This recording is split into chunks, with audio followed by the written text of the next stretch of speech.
राधे राधे महाराज जी। महाराज जी, ये प्रश्न अधिकतर आजकल के जो कॉलेज के स्टूडेंट हैं उनका है। महाराज जी, जैसे आप लिख रहे हैं कि गुरुजी मैं हार गया हूं, 3 साल पहले एक कुछ कॉलेज का नाम लिखा हुआ है, महाराज जी वहां गया और वहां जाते ही गांजा, सिगरेट, दारू, हुक्कप सब शुरू हो गया। महाराज जी अभी ऐसी स्थिति है कि 2-3 बार सुसाइड भी कर चुका हूं, निकलना चाहता हूं बट निकल नहीं पा रहा, और महाराज जी मैं बहुत कमजोर हो गया हूं। नहीं, बिल्कुल नहीं। पहली बात तो बच्चा वृंदावन में बैठकर एक कसम खाओ कि नहीं करेंगे, कभी अब दोबारा प्रयास नहीं करेंगे। कसम खाओ पहले, तब हम उत्तर देंगे। महाराज जी मैं कसम खाता हूं कि आगे से ऐसी कोई। हाँ बिल्कुल। अब हमारे हृदय के विचार को, वैसे हमसे जब कोई पूछता है कि सनातन धर्म के लिए आपके क्या विचार है, तो हम सीधे उनको उत्तर देते हैं कि अगर धर्म को स्थापित करना है, समाज को बचाना है, तो 2 ही कार्य संभालने होंगे। कुछ देने से नहीं होगा, रुपए से शांति नहीं, उसको सुविधा से शांति नहीं, उसके विचारों से शांति होगी। उसके विचार शुद्ध करने के लिए व्यसन और व्यभिचार 2 से मुक्त करा दो।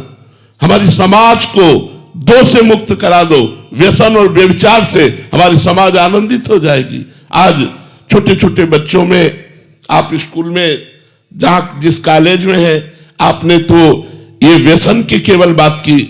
ये नए बच्चे हमारे स्कूल के बच्चों में ये कहां से आ गया, ये कहां से गंदगी घुस गई?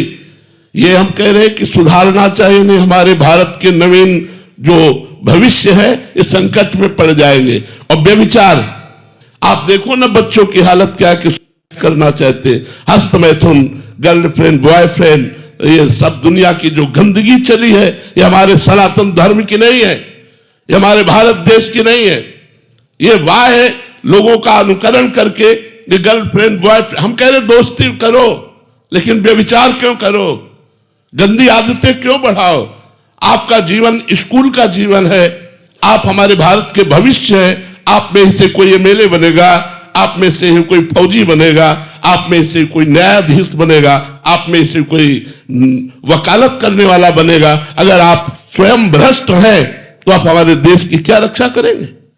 आप हमारे समाज की क्या सुधारक वृत्ति रखेंगे? जब आप स्वयं व्यसन करते हैं, वे विचार करते हैं, भ्रष्ट आचरण वाले हैं, तो आप समाज का शोषण करेंगे, पोषण नहीं करेंगे। तो हमारे भारत का भविष्य संकट में है, क्योंकि हमारे बच्चे स्कूल में जाकर के सुधरने चाहिए, और वहां जाकर के खुद ये बच्चा प्रमाण है। ये तो इसने व्यसन की। कितने से बच्चे आते हैं जो व्यभिचार की बात करते हैं। तो व्यभिचार और व्यसन से हमारे बच्चे दूर रहे तो हमारे भारत का भविष्य मंगलमय होगा। इसके लिए माता पिता को भी प्रयास करना चाहिए, टीचरों को भी प्रयास करना चाहिए, और धर्म उपदेशकों को भी प्रयास करना चाहिए कि हम तो जा नहीं पाते, हमारा शरीर अस्वस्थ है, नहीं, स्कूल में जाकर के 5 मिनट समय मांग करके बच्चों को अध्यात्म का उपदेश देना चाहिए, धर्म का उपदेश देना चाहिए। अगर हमारा शरीर स्वस्थ होता और वृंदावन की निष्ठा ना होती तो हम ये प्रयास करते, हर स्कूल में जाकर हाथ जोड़कर मांगते कि हमें 10 मिनट बोलने का समय दीजिए। हम अपने भारतीय बच्चों को सुधारने के लिए अध्यात्म की शिक्षा के विषय में उनको जरूर बताएं, क्योंकि आधुनिक शिक्षा जीवन को उत्थान की तरफ नहीं ले जा रही, पतन की तरफ ले जा रही।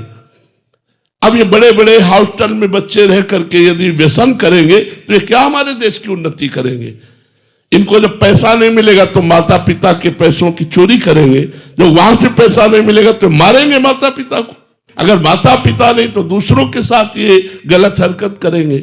आज देखो, कोई माई बहन अगर जा रही आराम से और सोने की चैन पहने, तो मोटरसाइकिल से पकड़कर निर्दयी बच्चे ऐसे घसीटते हैं कि वो मुंह भरा गिर जाती है। उसको क्या चोट लगी उसको कोई फर्क नहीं है। 30,000 40,000 की एक सोने की चैन के लिए लाखों की कीमत वाले प्राणों को वो कोई परवाह नहीं करता। कितना निर्दयी हिंसक स्वभाव बना दिया नशे ने, क्योंकि उसको चाहिए। तो ये जो नशा है, व्यभिचार है, ये हमारे सनातन धर्म की जड़ को खोखला कर रहा है। इसलिए माता पिता, टीचर, धर्मोपदेशक, इनको चाहिए कि ये समाज का सुधार करे, व्यसन रहित और व्यभिचार रहित धर्मयुक्त अध्यात्म की स्थापना करें।